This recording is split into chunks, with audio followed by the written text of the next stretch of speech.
எல்லாருக்கும் வணக்கங்க. எல்லாரும் என்ன பண்ணிட்டு இருக்கிறீங்க? வீடியோவே போடலைங்க. வேலை ரொம்ப அவசரங்க. சீக்கிரமாக தைச்சி கொடுக்க சொன்னாங்கன்னு வேலை இருந்தது. தைச்சிக்கிட்டு இருந்தேன். ஒரு நாள் நெட்டு இல்லை, நெட்டு போட்டேங்க. அப்புறம் இப்போவுமே பையன் மோடில் தாங்க போடுறது. நெட்டே கிடைக்கும், இது சவுண்டே வர மாட்டேங்குதுங்க. ஆனால் நான் ரொம்ப கத்தி தாங்க பேசுகிறேன், சவுண்டு வர மாட்டேங்குது. ஏதோ அட்ஜஸ்ட் பண்ணிக்கங்க. எங்கேங்க நம்ம ஒரு அடி எடுத்து வச்சா 10 அடி கீழே சறுக்கிட்டு போய் விழுகுற மாதிரி இருக்குதுங்க என் நிலமை. என்னத்தைங்க சொல்கிறது, 2-3 மாதத்துக்கு குழுவில் பணமே எடுக்க முடியாதுன்ட்டாங்க, பணமே இல்லைன்ட்டாங்க. என்னங்க பண்ண முடியும்? நம்ம தலையெழுத்து. நம்ம எவ்வளோதான் கஷ்டப்பட்டோம்னாலும் ஒரு பிரயோஜனம் இல்லைங்க. என்னமோ வேலை செய்கிறேன், நான் ஏட்ட உட்காந்து தைக்கிறேன், ஒன்றும் உருப்படியாக செலவாக மாட்டேங்க, எல்லாம் விரைய செலவாக போகுதுங்க. அது எப்படிங்க? கஷ்டப்பட்டு வேலை செய்கிற இடுப்போடைய உட்காந்து தைக்கிறேன், அந்த காசே நம்மளுக்கு நிலைக்க மாட்டேங்குது.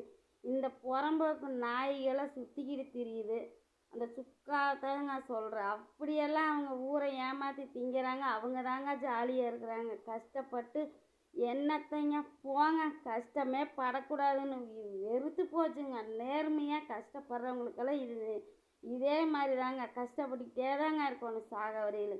எரிச்சலாக வருதுங்க. செக்கருமா இல்லைங்க. உங்கள் மனைவி எதுக்குங்க பிடிச்சி ஜெயிலில் வைக்க போகிறாங்க? என்ன பண்ணுச்சு அந்த அம்மா? என்ன பண்ணுச்சு?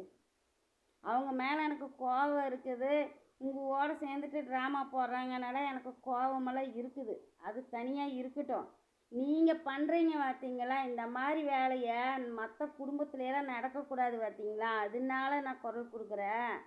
ஏன் இந்த மாதிரி ஒவ்வொரு புருஷனும் ஒவ்வொரு வெப்பாட்டி வச்சுக்கிட்டு பொண்டாட்டி மேலே 1008 குறை சொல்லிட்டு பொண்டாட்டி ஜெயிலில் பிடிச்சி போடுறதுக்கு வெப்பாட்டியோட சேர்ந்து கூத்தடிச்சுக்கிட்டு உட்காந்துருப்பானுங்க பார்த்தீங்களா? அது மாதிரியெல்லாம் இனி நீங்களாம் நடந்துக்கிற மாதிரி இனி எந்த பொம்பளைக்கும் நடக்கக்கூடாது இல்லையா? அதுக்காக தான் குரல் கொடுக்குறேன். அது எத்தனை பேர் பார்ப்பாங்கன்னு எனக்கு தெரியாது. ஏன்னா பெருசாக என்ற வீடியோலாம் வெளியிலலாம் போய் யார் பார்க்குறாங்க, லைக் போடுறாங்க, அதெல்லாம் எனக்கு எதுவும் கிடையாது.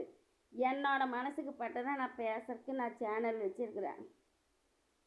என்னோடய கருத்தை நான் சொல்கிறேன். அதை 4 பேர் பார்த்தாங்கனால எனக்கு சந்தோஷம்தான். அவங்க லைக் போடுறாங்களோ இல்லையோ, என்னோடய வீடியோவை அவங்க பார்த்து தெரிஞ்சுக்கிட்டாங்கன்னா போதும். அது நிறையா பேர்த்துக்கு நான் யாரை பேசுகிறேன்னு கூட தெரியாது. ஏன்னா அவங்க சேனலை பார்க்குறவங்களுக்கு மட்டும்தான் தெரியும் யாரை பேசுகிறேன்னு. அவங்க பேரையெல்லாம் நான் சொல்லி பேசினேன்னு வைங்க, ஏதோ ஒரு வருஷமாக கஷ்டப்பட்டு தள்ளி கொண்டாந்து இப்போ தான் 600 பேர் சப்ஸ்கிரைபர் வர வச்சுருக்கிறேன். 630 பேர்த்துக்கு மேலே கொஞ்சம் வந்திருக்குறாங்க. அவ்வளோ கஷ்டப்பட்டு வந்தவங்களையெல்லாம் நான் இழக்க தயாராக இல்லை. அதனால தான் நான் அவங்க பேரை சொல்லாமல் நான் பேசுகிறேன். நான் பேசுகிற கருத்து மட்டும் நீங்கள் எடுத்துக்கோங்க. தெரியாதவங்களாக இருந்தீங்கன்னா, அவங்க யாரும் தெரியாதவங்களாக இருந்தால் அவங்களுக்கு தெரிஞ்சவங்கன்னா புரிஞ்சுக்குவாங்கங்க. இல்லை பொண்டாட்டியை தூக்கி நான் உள்ளே வச்சிருவேன், அந்த அம்மா உன்னை உள்ளே வைக்க சொல்லிடுவேன், நீ என்ன அந்த பையனுக்கு ஃபோன் பண்ணி அவளை வீட்டை விட்டு அடித்து துரத்து அப்படின்னு நான் சொல்லியிருக்கிறேன். அவள் என்ன வீடு கட்டுறதுக்கு என்ன அவள் என்ன காசாக கொடுத்துருக்குறா? அவளை அடித்து துரத்து. நீ எல்லாம் ஒரு ஆம்பளையா? நீ ஆம்பளையானே? கஷ்ட நஷ்டத்தில் கூட பொண்டாட்டி இருக்கிற பார்த்தியா? அதுவே உனக்கு ஒரு பலம்தான். அவங்கெல்லாம் கஷ்டப்பட்டு கூட இருந்திருக்குமல்ல. எடுத்தோன்னையுமே இந்த மாதிரி எல்லாம் தப்பாக போயிருக்குமா? சொல்லு. நீ இன்னொரு ஒம்பளோட கூத்தடிச்சிக்கிட்டு இருக்கிற அதே தப்பாக அவங்க ஃபோனில் பேசிக்கிட்டு இன்னொருத்தரோட பேசுகிறாங்கல்ல. அதனால தான் எங்களுக்கெல்லாம் அவங்கள பிடிக்கலையே தவிர அதுக்காக அவங்கள நாங்கள் வெறுக்கவெல்லாம் கிடையாது. அவங்க பேரை கெடுத்துக்கிறாங்களே இந்த மாதிரியெல்லாம் மேலே, அதுக்காக அவங்கள நீ தப்பானவங்களன்னு சொல்லி எல்லோரும் பேசுறதுக்கு ஆரம்பிச்சிட்டாங்கன்னா நீங்களாம் நல்லவங்களாயிட மாட்டீங்க. நீங்களுக்கு அவங்கள விட கேடு கட்டவங்க தான் நீங்களாம். என்ன ஒருத்தவங்கள என்ன அந்த அம்மா பேசிருச்சு, அதுக்காக அவங்கள பிடிச்சி ஜெயிலில் ஓட்டுருவாங்களா? கருப்பின்னு தான் போய் உங்கள் வீட்டில் போய் கதவை பிடிச்சி உடைச்சா? ஏம்மா அப்போவே நாங்கள் சொன்னோம்ல, இவளையெல்லாம் பரிதாபம் பார்க்காத, உங்கள் புருஷன் மேலே பரிதாபம் காமிக்காத, முதல்ல போய் கேஸ் கொடுன்னு சொன்னோம்ல. நீங்களாம் வீட்டுக்கு வந்தோடனே உடனே கருப்பி கூட்டிகிட்டு போய் அந்த ஆள் கேஸ் கொடுத்துச்சல்ல. முதலையே போய் இவன் மேலே கேஸ் கொடுத்துருந்தா என்ன? உங்களையவே வச்சு பார்க்காதவன் அவன் ஜெயிலுக்கு அதுக்கு அலைஞ்சிட்டு போகிறான். அவளை கூப்பிட்டு அலைஞ்சு வாழோன்னா வாழ்ந்துட்டு போகிறான். அடுத்த தடவை உங்களை பேசுறதுக்கு பயப்படுவாங்கள்ல, பிடிச்சி உள்ளே வச்சுருவாங்கன்னு பயம் இருக்குமில்ல உங்களுக்கு. இந்த ஆள் என்ன அப்படியே அவளை பிடிச்சி வைக்கல, நம்ம பொண்டாட்டி நம்ம சொன்னபடி ஏற்கிறான்னு இந்த ஆள் உங்கள் மேலே வந்து பாசத்தை கொட்டி தீர்த்துக்கிட்டு இருக்குதா? இத்தனை வருஷம் வாழ்ந்து 3 உள்ள பெற்ற மனைவியை வீட்டை விட்டு அடித்து துரத்த அந்த நாயை வெளியில் அப்படின்னு நான் சொல்லிக்கிறேன் பையன்கிட்டேன்னு சொல்கிறானே, இவன் எப்பேற்பட்ட ஆளாக இருப்பான்? இந்த ஆளுக்கு பரிதாபம் பார்த்துட்டு அவள் வீட்டுக்கு வந்து எத்தனை பேச்சு பேசலாம்? அவளை பிடிச்சி உள்ளே வைக்க வேண்டியதானே, வாய்ப்பு கிடச்சதில்ல. ஆனால் நீங்கள் வீட்டுக்கு வந்தோடனே உடனே போலீஸ் ஸ்டேஷனில் போய் கேஸ் கொடுத்து உங்களை கேஸுக்கு அலைய விடுவேன் அந்த கருப்பி உட்காந்துட்டு பேசுகிறா. அதுக்கெல்லாம் யார் காரணம்? நீங்கள் தான் காரணம். உங்கள் மேலே தான் தப்பு. இவன் சொல்லுவான் வெப்பாட்டி போயிட்டானே இவனுக்கு ஒன்றும் இல்லாத போயிருமேன்னு. அதுக்காக நாங்களாம் இப்படியெல்லாம் பார்த்துக்கிட்டு இருக்க மாட்டோம். இவனை புருஷனை வச்சுக்கிறதும் இல்லாமல் அவள் வச்சுருக்கிறவ வந்து வீட்டில் வந்து வீடு தேடி வந்து பொண்டாட்டி அடிப்பா. அவள் புருஷன் பாவ கஷ்டப்படக்கூடாதுன்னு விட்டுட்டு போய் எந்த பொம்பளையும் விட மாட்டா. கஷ்டப்படுறேன்னா நான் முடிச்சு உள்ளதான் வைப்பேன். நீ என்ன இப்போ வந்து எங்கூட வாண்டி கிழிக்கிறியா நீ அப்படின்னு சொல்லிட்டு நாங்கள்லாம் உள்ளதான் கொண்டு போய் வைப்போம். இதெல்லாம் உங்களுக்கு தேவைதாம்மா.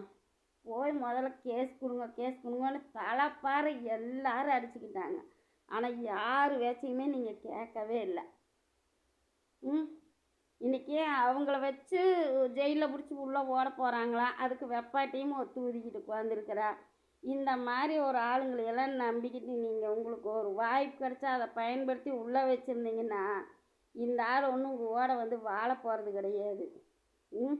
நீங்கள் எவ்வளோ தான் நல்ல விதமாக இருந்தும் பார்த்தீங்க, அதையும் நாங்கள் பார்த்து தான் இருந்தோம். நீங்கள் இங்கே வந்து இருந்துருங்கன்னு எவ்வளவோ தூரம் லைவில் வந்து நீங்கள் கூட வந்து பேசுனா கூட அந்த ஆள் உங்கள்கிட்ட எரிஞ்சு விழுந்ததையும் நாங்கள் பார்த்துருக்குறோம். இன்றைக்கி நீங்கள் வந்து உட்கார மாட்டேங்கிறீங்கன்னு அது ஒரு குறையாக அந்த ஆள் பேசுகிறான். அவன் இப்படியும் பேசுவான் அப்படியும் பேசுவான் அந்த ஆள். நீங்கள் இந்த மாதிரி ஆளுங்களுக்கெல்லாம் பரிதாபம் பார்த்துருக்கக்கூடாது. போங்க 2 பேரும் போய் டேஷனா அலைங்க, அலைஞ்சு காசு செலவு பண்ணுங்கன்னு சொல்லியிருக்கோன்னு. இங்கே பாருங்க, எல்லா மனைவியும் இந்த மாதிரி இருக்க மாட்டாங்க. எல்லாத்தையும் பொறுத்துக்கிட்டு பொண்டாட்டியை வீட்டை விட்டு துரத்துன்னு சொல்லுவியா? நீ எல்லாம் ஒரு ஆம்பளை. அந்த பொம்பளை உன்னை பொட்டான்னு கம்யூனிட்டி போஸ்ட் போட்டதுக்கு அந்த ஆட்டம் ஆடி அது உண்மையாக தான் இருக்கும் போட்டிருக்குது. இவளுக்காக இந்த பூஜா தூக்கிட்டு திரிகிற. பெத்த பையனுக்கு ஆக்சிடெண்ட் ஆனப்போ உன்னால் வந்து பார்க்க முடியல. ஏன்னா பெங்களூர் போயிட்டேன், ஏற்காடு போயிட்டேன், எங்கெங்கேயோ போயிட்டேன்னு சொல்லிட்டு உட்காந்துருக்குற. அதே அந்த கருப்பி பையனுக்கு உடம்பு சரியில்லைன்னு அதே மாதிரி டூர் போனப்போ தான் திரும்பி வீட்டுக்கு வந்திருக்கிற.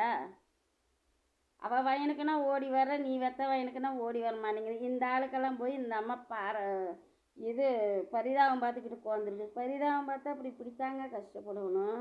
பரிதாபம் பார்க்குறவங்களுக்கு தாங்க பார்க்கணும். நம்ம கூட வாழ்கிற நம்ம புருஷனுக்காக நம்ம எதை வேணாலும் விட்டு கொடுக்க, ஏன் உயிரை கூட விடலாங்க. நம்ம மேலே பாசம் வச்சு நம்மளுக்காக அடிக்கிட்டு திட்டுட்டு என்ன வேணாலும் பண்ணிட்டானா பொண்டாட்டி மட்டும்தான் சொல்லிட்டு வாழ்கிறான் பற்றியா? அந்த மாதிரி புருஷனுக்காக நம்ம செத்து கூட போகலாங்க. இந்த மாதிரி ஒரு ஆளுக்காக போய் என்னத்தை நீங்கள் எல்லாம் போங்க. எனக்கு உண்மையாலுமே அந்த ஆள் இந்த இன்னைக்கு போட்ட 8 நிமிஷம் வீடியோவை பார்த்துன்னு எனக்கு அப்படியே டென்ஷன் ஆகுதுங்க. அந்த அம்மா வந்து கேஸ் கொடுத்து இவங்களை பிடிச்சி ஜெயிலில் ஓடுவாங்க. எதுக்கு ஜெயிலில் ஓடுறாங்க? நீங்கள்லாம் இவ்வளோ அநியாயம் பேசிக்கிட்டு பச்சையாக பேசிக்கிட்டு வார்த்தை பேசிக்கிட்டு உட்காந்துருக்குற உங்களே எல்லாமே பிடிச்சி உள்ளே ஓடல. அது எப்படிங்க? யூடியூப் பிரச்சனையெல்லாம் வந்து ஸ்டேஷனில் கேஸ் எடுத்துக்க மாட்டாங்கன்னு எல்லாருமே சொல்கிறாங்க. நீங்கள் மட்டும் போய் கேஸ் கொடுத்தா மட்டும் எடுப்பாங்களா? எப்படி எடுப்பாங்க? அது அவங்க பேரை கூட சொல்லவே இல்லையே. சொல்லாமல் தானே அவங்க பேசுனாங்க. எப்படி வந்து பிடிச்சி உள்ளே வைக்க முடியும்? காசு இருந்தால் ஒன்று, காசு இல்லைன்னா ஒன்றுன்னு நீங்களாம் நினச்சிக்கிட்டு இருக்கிறீங்களா? அப்படியெல்லாம் இல்லை. சட்டங்கிறது எல்லாத்துக்கும் பொதுவானது தான். அவங்க தப்பு பண்ணியிருந்தால் தான் அவங்களுக்கு தண்டனை கிடைக்கும். தப்பு பண்ணாதப்போ எந்த தண்டனையும் கிடைக்காது. சும்மா எல்லாத்தையும் மிரட்டிக்கிட்டு இருக்காதீங்க. இனிமேலாவது கொஞ்சம் புத்தியோடு இருந்துங்க. கொஞ்சம் மூளையை யூஸ் பண்ணுங்க. புருஷன் சொல்லி போதையாட்ட தலையில் ஏற்றிக்காதீங்க. புருஷன் ஏற்றிக்கிற அளவுக்கு அந்த ஆள் தகுதியான ஆள் கிடையாது. உங்களை அம்போன்னு விட்டுட்டு போன ஒருத்தனுக்காக வந்து இவ்வளோ தூரம் நீங்கள் வந்து பரிதாபம் காமிக்கணுங்கிற அவசியமே கிடையாது. எதுக்கு காமிக்கிறீங்கன்னு எனக்கும் தெரியல. பரிதாபம் காமிக்கிற அளவுக்கு அந்த ஆளுக்கு தகுதி இல்லைங்க. தயவு செஞ்சு உங்களுக்கு என்ன தேவையோ என்ன வேணுமோ அதை போய் ஸ்டேஷன் மூலிமா போய் கேஸ் கொடுத்து சட்ட ரீதியாக உங்கள் பையனுக்கு சேர வேண்டியது எல்லாம் கேட்டு வாங்குங்க. அதை பண்ணுங்க. எத்தனை பேர் உங்களுக்கு சப்போர்ட் கொடுக்குறாங்க. சப்போர்ட்டே இல்லாமல் எத்தனையோ பொம்பளைங்க தன் குழந்தைகளை காப்பாற்றி வர்ற தாயின்னு நான் பார்த்துருக்கிறேன். ஆனால் உங்களுக்கெல்லாம் இவ்வளோ சப்போர்ட் இருக்குது. தைரியமாக போய் கேஸ் கொடுக்கலாம். இந்த மாதிரி ஒரு ஆள் நீ சாக வரைக்கும் தேவையே இல்லை. நல்லா கக்கா அள்ளி போடுற கண்டிஷனில் தான் உங்கள்கிட்ட வந்து சேருவான். அந்த மாதிரி வரும்போது உங்களுக்கு தேவையே இல்லைன்னு தான் நான் நினைப்பேன். பசங்க இருக்கிறாங்க, பேர குழந்தைங்க இருக்குது. செவனேன்னு பார்த்துட்டு உங்களுக்கு என்ன தேவையோ அதை அவன் செய்யணும்னு சொல்லி போய் கேஸ் கொடுத்து அதுக்கு என்ன வழியோ அதை பாருங்கள் தயவு செஞ்சு. நீங்கள் நேற்று கதறி அழுததை கூட ஒரு கேலியும் கிண்டலுமா பேசுகிற இவெல்லாம் ஒரு புருஷனா? இந்த மாதிரி ஒரு ஆள் வந்து அலையக்கூடாது, கஷ்டப்படக்கூடாது, மன உளைச்சல் படக்கூடாது. உங்களை இவ்வளோ தூரம் மன உளைச்சல் கொடுக்குற இந்த ஆள் மன உளைச்சல் படக்கூடாதுன்னு நினைக்கிறீங்களே, இதெல்லாம் வந்து பாசம் கிடையாதுங்க, முட்டாள்தானங்க. இதை நீங்கள் பாசமாக நினச்சிக்கிட்டு நீங்கள் இருக்கலாம்.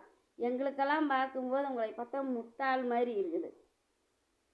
நீங்கள் இப்படி இருக்கிறத பார்த்துட்டு எத்தனையோ குடும்பத்தில் இந்த மாதிரி நடக்கிறதுக்கு வாய்ப்பு இருக்குதுல்ல.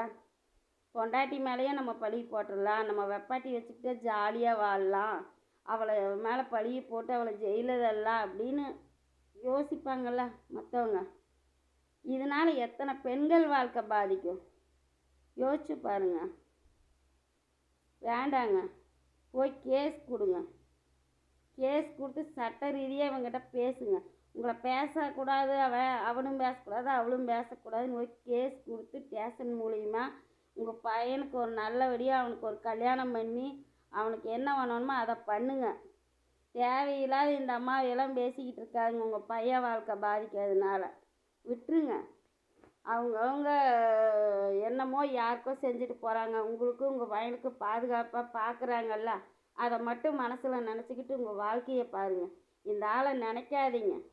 அதே மாதிரி கருப்பி வந்து உங்கள் வீட்டில் ரகலை பண்ணதுக்கு ஒரு கேஸை கொடுத்துடுங்க. கேஸை கொடுத்து வச்சிங்கன்னா தான் அவள் பண்ணினதுன்னு தெரியும். அவள் பண்ணினதை விட நீங்கள் ஒன்றும் பண்ணல. வாசலில் போய் நின்றுட்டு சத்தம் போட்டுவிட்டு தான் வந்தீங்களா தவிர வேறு ஒன்றும் பண்ண கிடையாது. அவள் கதவை வச்சு ஆட்டி அவள் கெட்ட கெட்ட வார்த்தையை பேசிட்டு என்னென்னமோ அராஜகம் பண்ணி வைக்கிறவங்களெல்லாம் அடித்ததெல்லாம் வீடியோ எடுத்து வச்சுருக்குறாங்கிறீங்க. அதையெல்லாம் கொண்டு போய் கொடுத்து பாருங்கள். ஓகேங்க. இன்றைக்கி நல்லவங்களாக இருந்தீங்கன்னா முட்டாளாக தாங்க நினைப்பாங்க எல்லாருமே.